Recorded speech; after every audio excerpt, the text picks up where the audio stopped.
Começa agora Cruzamentos Literários, uma parceria entre o Instituto Camões, a Fundação Gulbenkian e a Associação Oceanos, que integra a programação cultural da Presidência Portuguesa do Conselho da União Europeia.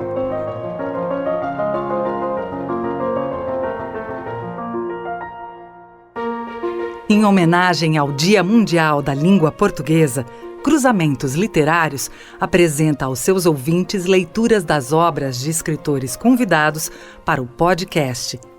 Paulina Chiziane, Mário de Carvalho, Ana Maria Gonçalves, Pepe Tela, Cristóvão Tesa, José Luiz Tavares, José Luiz Peixoto e Milton Ratum.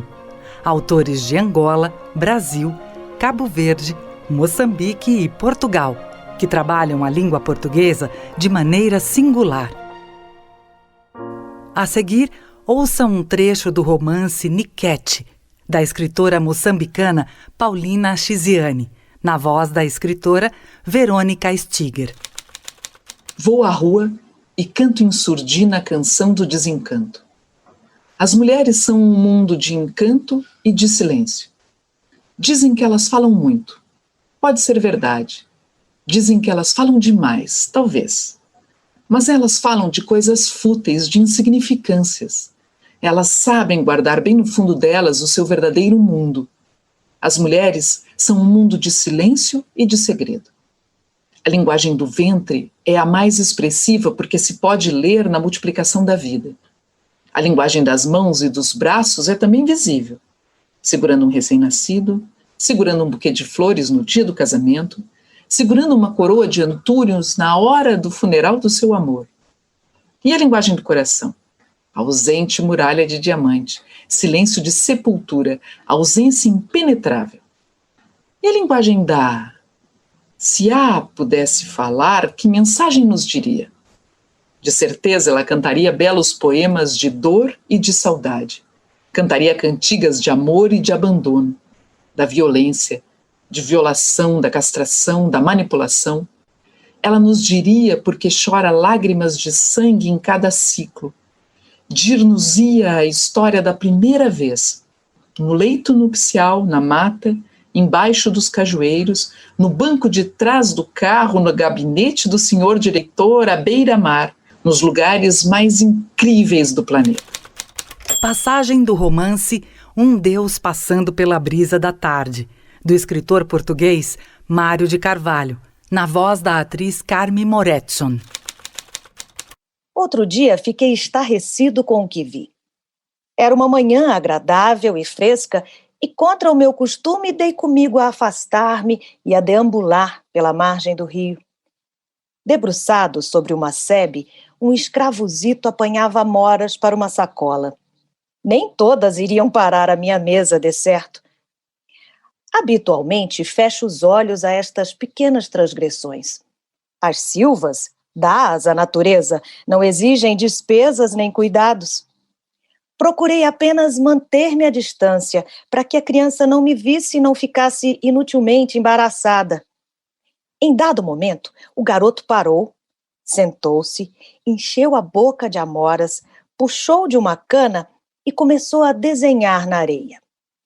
Uma linha oblonga, outra linha oblonga com a mesma origem e que se afastava e curvava para seccionar a primeira. Uma terceira linha a unir o remate das outras duas, um ponto. O olho do peixe. Quem te ensinou a desenhar isso? O rapaz sobressaltou-se e olhou-me aterrorizado, com a boca entreaberta, arroxeada do suco das amoras.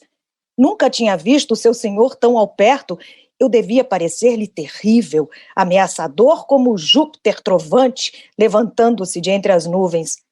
Ajoelhou-se e, com uma mão, estendeu-me instintivamente um punhado de frutos, enquanto com a outra protegia a cabeça. Perdão, senhor. Competia-lhe sentir-se em falta e não sabia bem de quê.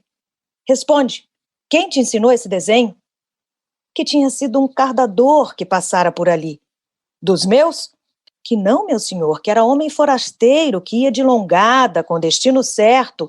E o gaiato tremia, continha o choro com esforço. A boca tinta de amoras dava-lhe um ar lastimoso, de mimo trágico. Vai-te! Desapareceu correndo por entre as urzes, deixando um rastro de bagas esbarrondadas pelo chão. Pisoteei meticulosamente o desenho com as minhas botinas cardadas, até restar apenas uma lavra de areia remexida. Acto inútil. Não se apagam as realidades, destruindo-lhes os símbolos. Talvez muitas milhas além, no caminho do cardador, outros desenhos aparecessem e outras memórias fossem reavivadas. Estava extinta a congregação do peixe? Eu procurava convencer-me de que sim. Que sabia eu?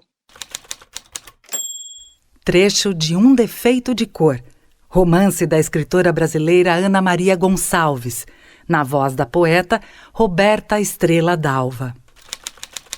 O riozinho da minha mãe primeiro correu lado a lado com o do Cocumo. Depois se juntou a ele e o espichou um pouco mais. As formigas foram obrigadas a dar uma volta maior, subindo pelo tronco do Iroco. Quando não consegui mais acompanhar o trajeto delas, foi que percebi que já era noite. E eu ainda tinha a mão presa à da Taiwó, nós duas muito quietas, não sabendo que providências tomar. Só então a minha avó se levantou e acendeu uma fogueira para depois puxar o corpo do Cocumo e colocá-lo dentro dos braços do corpo da minha mãe. Fez aquilo como se estivesse arrumando a casa e escolhendo a melhor posição para o enfeite, mudando tudo de lugar, enquanto não achava uma boa ordem para aqueles 2 pares de braços e de pernas. Quando se deu por satisfeita, ela se sentou perto deles, pegou a cabeça da minha mãe, colocou-a sobre o próprio colo e começou a cantar com o mesmo alheamento com que cantava enquanto tecia seus tapetes. Passou o resto da noite embalando a filha e o neto mortos. E à luz do dia, a encontrou buscando água no rio para molhar e esfregar os 2 corpos. Depois, cavou o chão no lugar onde dormiam, enrolou cada corpo em uma esteira e os colocou dentro do buraco. Uma única cova rasa para os 2, que mal deu para abrigá-los, e a terra que jogou por cima enquanto cantava, para em seguida se ajoelhar ao lado e rezar por horas e horas.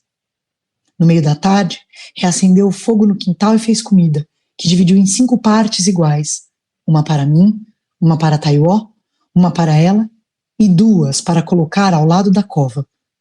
Só então desenrolou sua esteira e dormiu, sem ter dito uma única palavra para mim ou para Taiwó, sem ter chorado uma só lágrima a mais desde a partida dos guerreiros. Passagem de Mayombe, romance do escritor angolano Pepe Tela, interpretado pelo poeta Ricardo Aleixo. Onde eu nasci, havia homens de todas as línguas vivendo nas casas comuns e miseráveis da companhia. Onde eu cresci, no bairro Benfica, em Benguela, havia homens de todas as línguas sofrendo as mesmas amarguras. O primeiro bando a que pertenci tinha mesmo meninos brancos e tinha miúdos nascidos de pai umbundo, chokwe, quimbundo, fiote, coanhama. As mulheres que eu amei eram de todas as tribos, desde as Reguibá do Marrocos às Zulu da África do Sul. Todas eram belas e sabiam fazer amor. Melhor umas que outras, é certo. Qual a diferença entre a mulher que esconde a face com um véu ou a que o deforma com escarificações? Querem hoje que eu seja tribalista. De que tribo? Pergunto eu. De que tribo, se eu sou de todas as tribos, não só de Angola como de África? Não falo eu o Swahili? Não aprendi eu o Hausa com o nigeriano? Qual é a minha língua, eu, que não dizia uma frase sem empregar palavras de línguas diferentes? E agora, que utilizo para falar com os camaradas, para deles ser compreendido? O português. A que tribo angolana pertence à língua portuguesa? Eu sou o que é posto de lado porque não segui o sangue da mãe quimbundo ou o sangue do pai umbundo. Também sem medo, também teoria, também o comissário e tantos outros mais. A imensidão do mar, que nada pode modificar, ensinou-me a paciência. O mar une, o mar estreita, o mar liga. Nós também temos o nosso mar interior, que não é o Kwanza, nem o Loje, nem o Cunene. O nosso mar, feito de gotas de diamante, suores e lágrimas esmagados, o nosso mar é o brilho da arma bem oleada que faísca no meio da verdura do Mayombe, lançando fulgurações de diamante ao sol da lunda. Eu, Moatianvoa, de nome de rei, eu que escolhi a minha rota no meio dos caminhos do mundo, eu, ladrão, marinheiro, contrabandista, guerrilheiro, sempre à margem de tudo. Mas não é a praia, uma margem? Eu não preciso de me apoiar numa tribo para sentir a minha força. A minha força vem da terra que chupou a força de outros homens. A minha força vem do esforço de puxar cabos e dar a manivela e de dar murros na mesa de uma taberna situada a algures no mundo, à margem da rota dos grandes transatlânticos que passam indiferentes sem nada compreenderem do que é o brilho diamante da areia de uma praia. Uma passagem do romance A Tirania do Amor, do escritor brasileiro Cristóvão Tesa, na voz da escritora Verônica Stiger. O cansaço ou a tristeza do homem da banca que lhe vendeu a revista lembrou-lhe o pai dos últimos tempos. A dura imagem que ele levou aos Estados Unidos para nunca mais refazer. Os cabelos ralos, a postura sutil da desistência, a papada sob os olhos, faltando-lhe apenas a agudeza, as bicadas do olhar, a marca da irrisão. Sentiu uma pequena epifania da memória no meio da calçada. Um homem em busca de alguma coisa sólida a se agarrar antes de chegar ao trabalho, à demissão, ao divórcio, aquela fratura da manhã. Por que afinal tenho de viver com Espinhosa até o fim dos tempos? E você, o que me diz? Você não tem o mesmo sentimento com relação a Dorinha? Ele lia as espantosas revelações de uma completa estranha. Quem era essa mulher com que ele se casou e que agora o chamava de Espinhosa pelo sobrenome, como um colega de escritório? Ela já estaria lá, ele tentou calcular. Era mais um cálculo que um sentimento. Não sentimentalize ou você será destruído de vez. Quando saíram do restaurante, há 22 anos, e num gesto quase ao acaso, se tocaram e se abraçaram como se começassem pelo fim. O destino é a felicidade, mas nós já começamos felizes. A felicidade foi o princípio, não o fim. Não havia mais espaço para subir. Nós não cabíamos em nós. Ela achou graça da imagem que parecia ocupar lugar no espaço. No mundo afetivo, começamos sempre do ponto mais alto. É ele que nos leva adiante. O resto é um esforço impossível de manter a mesma altura original para sempre. Você vai colocar isso na sua matemática da vida? Diga lá, Kelvin Oliva. Poema do livro Instruções para uso posterior ao naufrágio, do poeta cabo-verdiano José Luiz Tavares, interpretado pelo poeta Ricardo Aleixo. A sua bênção, seu Drummond. A você, seu Drummond, eu peço, me dê sua mão. Caminho de poeta não é manso chão. É ir em aflita navegação sem descanso, léguas de caatinga e mato cerrado, tudo a pé palmilhado. Chegado à meta, há que refazer a caminhada ao contrário, à procura de todo o erro, todo o defeito.